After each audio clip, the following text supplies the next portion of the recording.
Hi everyone, today we will talk about how to fix or how to solve Telegram message problem malayalam.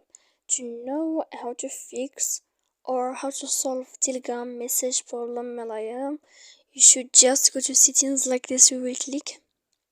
After that, in this page you will go to apps, default apps, app settings. When you will see this list here, you will go down to find the application of Telegram and you will enter. Then in this page here you will go to click for stop. When you will end this, you will enter to storage. After that, in this page you will click clear cache. Then you will go to click manage storage, and after all that you can turn off your phone.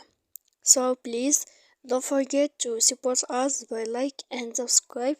See you next time in another video, and thank you for watching.